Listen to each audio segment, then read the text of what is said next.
Welcome to Happy Talks with Dr. Alice and Donovan. Dr. Alice Fong is a holistic naturopathic doctor and founder of Amour de Soi Wellness, and Donovon Jenson is a software engineer and founder of HowToHappy.com. Together, they're out to cause more happiness in the world. Hello, everyone. Welcome to Happy Talks. My name is Dr. Alice, and this is my awesome co-host, Donovan. And today we are going to be talking about how to make friends. Yes, sometimes that can be hard after, high school or college. You're in the real adult world. It can make it harder to make friends. Absolutely. So, Donovan, what are your initial thoughts about how to make friends? Yeah, so I think at a high level, the first thing that comes to mind is sort of that a lot of these friendships, like you were talking about, these early friendships are sort of forged out of spending a lot of time with people Mhm. around something that you have shared interest, right? So, in high school or college, like you have a lot of classes with people, or you're going to a lot of social events, and also a lot of people's time is structured in a way that they can spend a ton of time with friends. Right now, there are also cases where you're taking a ton of classes and you also have to work and whatever else, and maybe you don't have as much. But in general, you kind of like cram together with these people a lot, Mhm. and a lot of different people, right? Because you're taking different classes over the course of different semesters, or like in high school, you rotate through different classes. So you interact with a broad pool of people Right. on a regular basis. And Right. I feel like that's an absolutely fertile place to start making friends.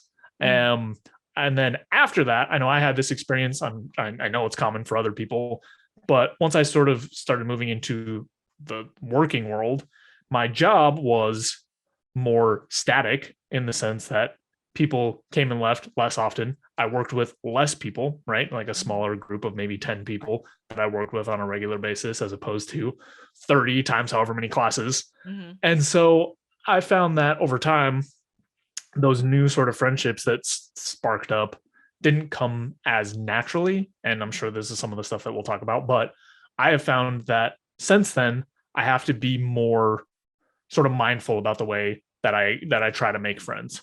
But I don't think it has any, I don't think it's like really like an age related issue, right? I think it's just a part of life or structure of life issue, because when I did my boot camp, which was super intensive, and I spent 10 hours a day with the same people 6 days a week, Mhm.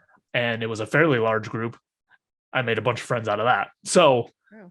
those are some of my initial thoughts around just like the structure of why friendships are easier to make earlier. Mhm. Yeah, no, I do agree that when you're in an environment or a community or some sort of like group where you're stuck together for a long while, you tend to make friends out of that. And, I do have some high school friends that I'm still in touch with. I have some college friends that I'm still in touch with. But honestly, one of the most intense experiences that I've gone through is medical school. And I'm still very close, even though it's been 10 years since I completed my medical program. I'm still even though we're also spread out all across the country, from Seattle to Alaska to the East Coast. It's like we still stay in touch because we had to spend lots of hours together. We were in Sunday groups together. We had to rely on each other to survive that intense program. And that has built such long, deep friendships. I just texted my best friend from med school yesterday when I was dealing with something. And the other thing, though, I think is important. It's like it is absolutely harder after school to make friends, but I think you have to take a more proactive approach. You said mindful. I would like to add the term like proactive, and it's not just going to naturally occur typically as it does in high school or college, where you're just around these people, you're in their class, you're hanging out at lunch together. Whereas, maybe if you're in a work environment, for one, it depends on if you're working remote or not, because a lot of us are working remote, as am I. It's harder. It's like, oh, it's like I don't have anyone to go out to lunch with. So it's a little bit different. And I have to kind of suggest going out with people like outside of our normal time that we spend together. So I am fortunate though, when I moved to California 3 years ago, I did do another intensive thing in a small group of people called the Introduction Leaders Program. So it's a leadership program. I think we started at like 14 people in our group, and then it kind of dwindled down to like 6 people because it was pretty hardcore and intense. But those 6 ladies I'm very, very close with. And I'm still friends with them today. And it's nice to know that we spent so much time together and that we had each other's back. And there was like I think another part of deepening friendships is having to like go through something intense together and having to kind of rely on each other to some degree, or have each other's back and support each other through that intense experience, kind of builds the connection a little bit more. And so I felt that from that experience and have made such great friendships. But even with the pandemic, I think I kind of became passive. Well, part of it was the pandemic, and I wasn't trying to like get out and meet up with people. So we did maybe like a couple Zoom calls together, but eventually that kind of fell to the wayside. But it really took like a concerted effort for me to be like, oh, now that the pandemic is like, oh, now we can go out to restaurants again. I haven't seen a friend in a really long time. Maybe I need to ask someone. Nobody is asking me. So I have to be that person to do that, to instigate. And I'm okay with that, but it does take a little bit more effort. That's one thing that I really want to pick up and run with, which is there is an idea that I've seen from a lot of people around like, well, my friend didn't message me, so I guess they don't want to hang out. And if you have a mindset like that, then especially as you move past sort of school and into other things, you are very likely to see a lot of your ties sort of dissolve if you are not making an effort or doing things proactively. Because I am sure what happens a lot is there are 2 people on each end of that exact same mindset, both going, well, this person didn't reach out to me, so they don't want to hang out. So if you can be the person to actually move plans forward, or to suggest things, or continually invite people out and make that sort of part of just the way you operate, then that is going to serve you far better. Because I've been on both sides of it. I've been the person who's just sitting around waiting for someone to message me or invite me to something. And, things do come through here and there. But when you're the one driving the social engagements, it's much easier to continually keep those ties alive. And I will also say, for, going back to in school and whatnot, you have just like a constant stream of new people.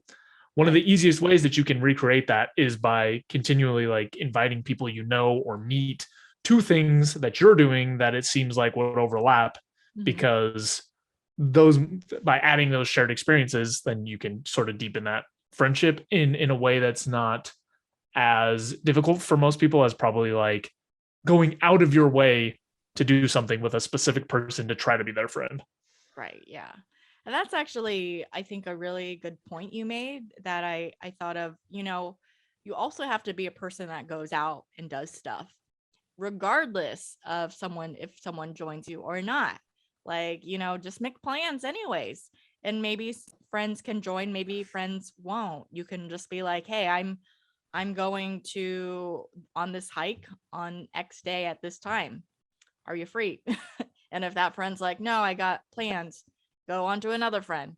And if they are like, I got plans too, go on to another friend, or maybe plan out a little farther in advance. And then that gives it more time so people can be available to join in on that activity. I think that can make a difference for sure. I also think it's really important to not get caught up on if people are busy, because it's like that's part of life. Yeah. Because as you move from sort of this like, younger school age to more adult responsibilities and stuff, most people are much busier than they were in the past.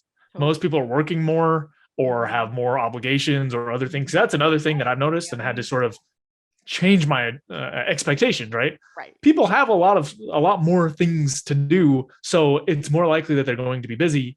Right.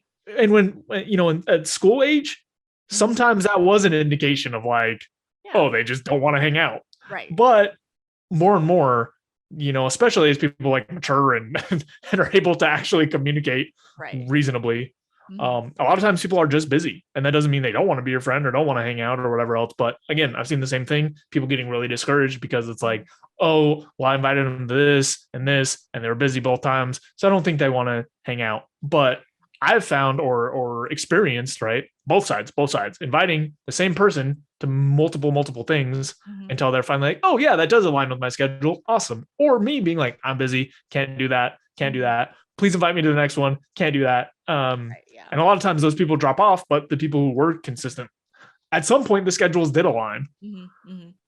Yeah, no, for sure. Sometimes it takes some planning. And if there's someone specific that you want to go on a hike with or whatever activity that you're going to do, it's like, okay, let's hop on a quick call and like pull out our calendars, and maybe it has to be 4 months in advance because we got so much going on. But it can happen. The other thing, it's like I want people to actually, if they have a plan to go on a hike and then nobody's available to join them, I want them to do the hike anyways, because it's like, hey, you're getting out there. It's not affecting you, and not feeling discouraged just because nobody could join you for that hike. And it's like, keep putting it out there. Like, part of me is like, okay, actually I used to do this when I was single and was dating, because I was so busy, and I would put out like a spontaneous date challenge, because I was like, oh, I just got off work early. I'm free for the evening. I have no plans. I have no date. I'm just going to message like 5 guys to see if anyone's available right now to meet me up for a drink. And I actually made a good friend out of that. We didn't date, but he actually didn't tick me up on my challenge the first time I tried it, because he had plans. But he was like, oh, but I appreciate this idea, and hit me up the next time you do this challenge. And I was like, okay. And so I did, and he was able to join, and I was like, oh, that worked out pretty cool.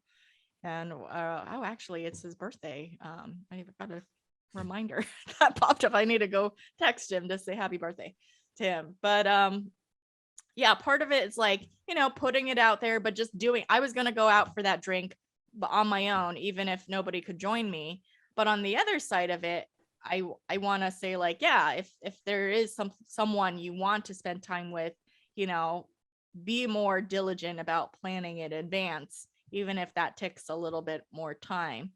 The other thing I wanted to comment on and share from my own personal experience, there's like a pro and con of sometimes sending out a text to a group, like if you're in a group text, like on WhatsApp or something like that. Sometimes it's like nobody responds to that, and not to take it personally. Texting people individually, I'm more likely to get a response. So I stopped I still do group texts, but I just stopped expecting people to like, oh, not 100% of the people responded to my inquiry of going on a hike on X day. How dare they? They don't like me. I let go of that because I get people are busy. And I do this too. I'm guilty of not responding to a group message because I like get caught up in life. I don't think that they're like waiting on me or anything like that to respond. So I just I don't reply because I know I already can't make it or something like that. But on the flip side, sometimes like putting it out in my group, like my girls that I made friends with from my leadership program, sometimes I'm like, oh yeah, it's been forever since we've gotten dinner together. Let's get dinner one of these nights. And then I don't just say one of these nights and just leave it at that. I like put out a few date options and like, okay, who's available? I don't expect 100% of the people to be available, but usually people will be like, oh, I'm available on this date, but not this date, but not this date. And so figuring out of those dates, which one, like the majority of the group can join in, is what we settle on. And yeah, sometimes that's helpful. So that's what I wanted to put out as far as like group messaging, and having no expectations, just putting it out there, seeing what happens. Well, I will say for groups, for individuals, for friends, for dating, it doesn't really matter. Yeah. If you're trying to organize something or get together for something, you putting out a date and time Mm-hmm. and specific activity is Right. going to be Yeah. far more effective than the sort of like, we should hang out. Right. Because I've done this, I've seen it a million times. What happens is it just sort of sits in this ethereal limbo state Right. where it's like, oh yeah, we should do this. Okay. Mm-hmm. And never materializes. So Right. you are far more likely to have success in meeting up with people in general if you say like, I was thinking of going to a movie on Thursday at 7. Mm-hmm. Do you want to come? Whether that's a group or an individual, because then it starts the conversation around the actual tangible pieces of it, right? And maybe you check the activity first depending on who it is or whatever, like but having that makes it so much better. And if you think about it from the receiving end, if somebody sends you a message and is like, do you want to go do this specific thing at this time, then it's very easy to say yes or no, or offer an alternative time where you're actually available. And this I learned this from dating, but it is true for friends as well. It's just so much more likely to culminate in some sort of activity. Mm-hmm. Oh yeah, definitely for dating, where it's like, yeah, let's get a drink, and then nobody ever suggests a time, and so it never happens. And I'm like, come on, let's make it happen. I was diligent because I was annoyed by that. I would suggest times because it's like I'm busy, so I only have X amount of times open. So it almost gave me a little more like power in a way to put out the times, because it's like I only have so much availability. So, I want to find a time that works for me, obviously. I do think that's something that holds people up, which is the opposite, where they aren't really hanging out with anyone or dating or whatever the context is. They do have a lot of free time, so they have tons of flexibility around. Oh, we could go at this time or this time or this time or this time or this time. It doesn't matter. And I think that's one of the most common ways to get stuck in this trap of like, oh, we should do this. And it's like, I can just go whenever. So let me know. And it's like, okay. And then they never finish that. So I would say, even if you do have a ton of free time, still just pinpoint into some random specific time, because then you can sort of, it sounds way more formal than it is, but like open negotiations there, right? Like you can start drilling into what is actually going to work.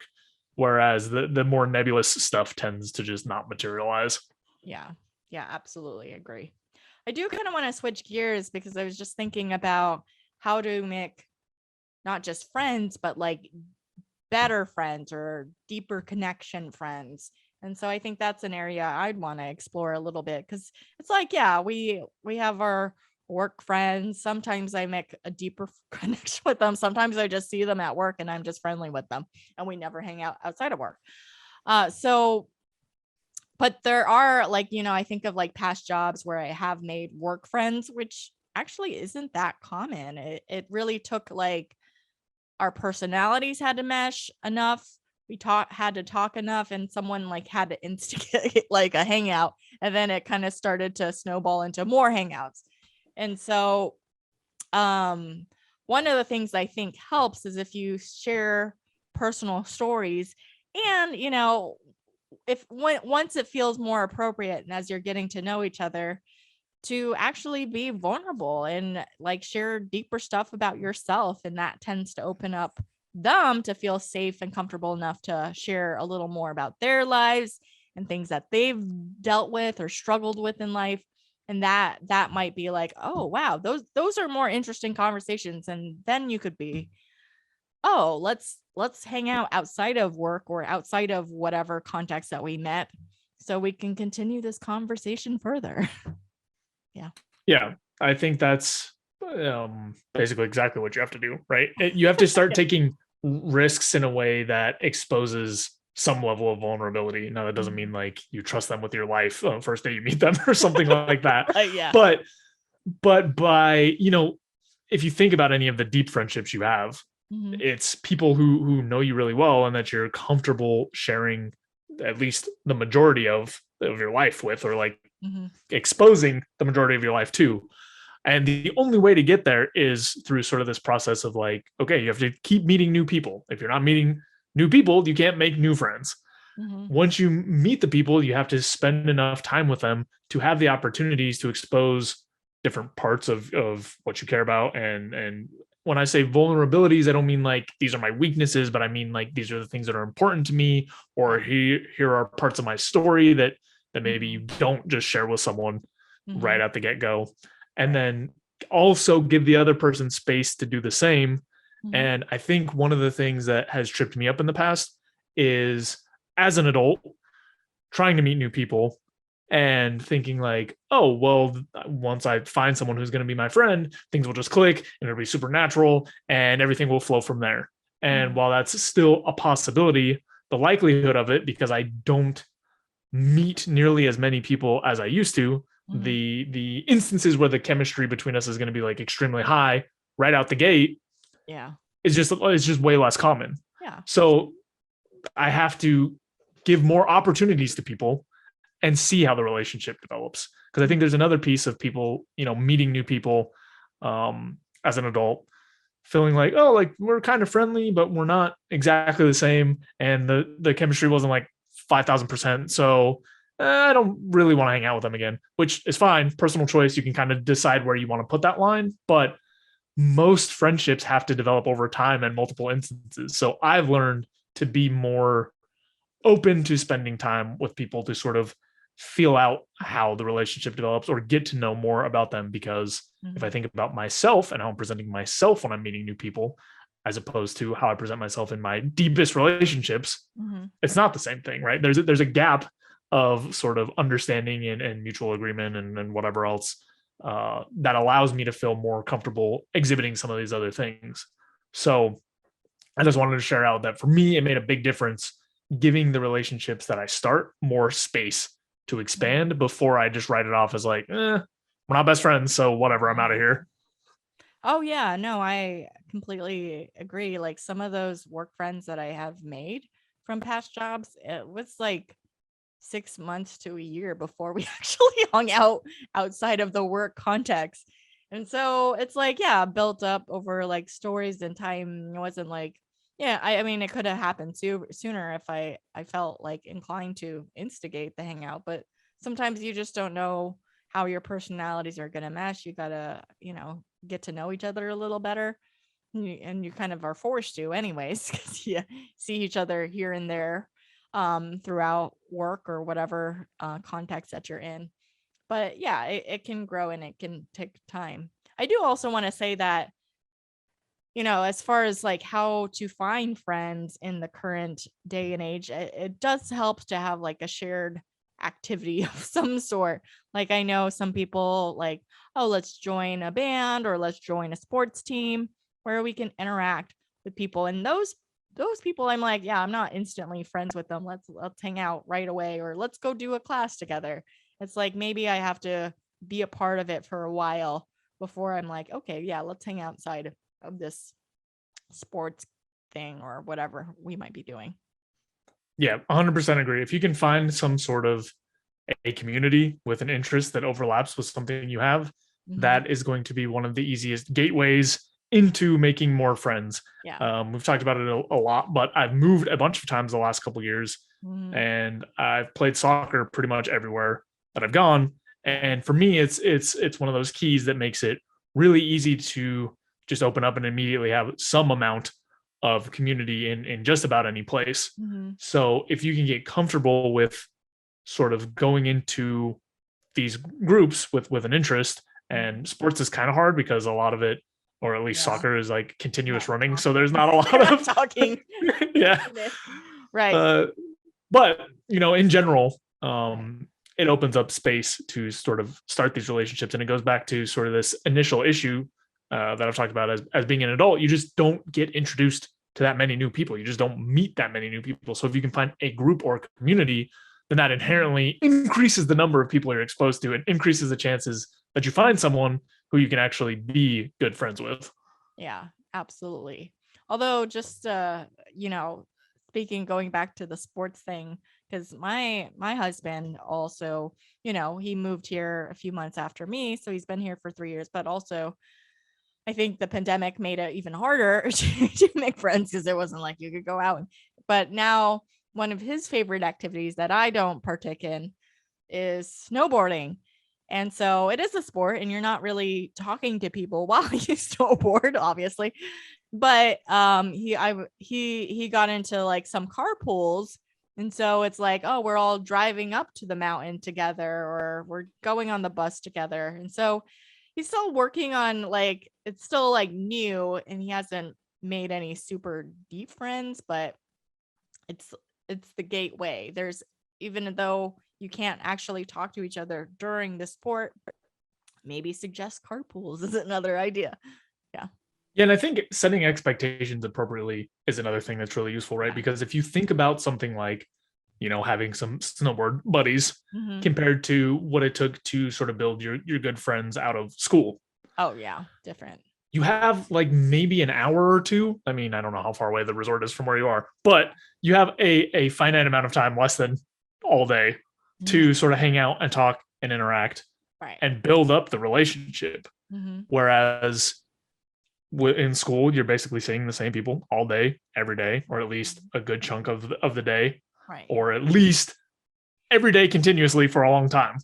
Yeah. Or, like with the boot camp that I was in, same Yeah. people, tons of time together. Mhm. And I think those are, you have to recognize that time is one of the Mhm. ingredients for building a friendship. So if you only have 1 hour together once a week or 2 hours together once a week, Mhm. it's going to take a lot longer to build the level of friendship that you're used to from some of these school activities and whatnot, Mhm. because you just haven't had enough time together. You haven't had enough interactions. You haven't had the ability to build the rapport that you need to feel like, oh, this is a really, really deep and close friend, right? I was just thinking about this the other day because are some people that we've just recently met that we've been spending a little bit of time with.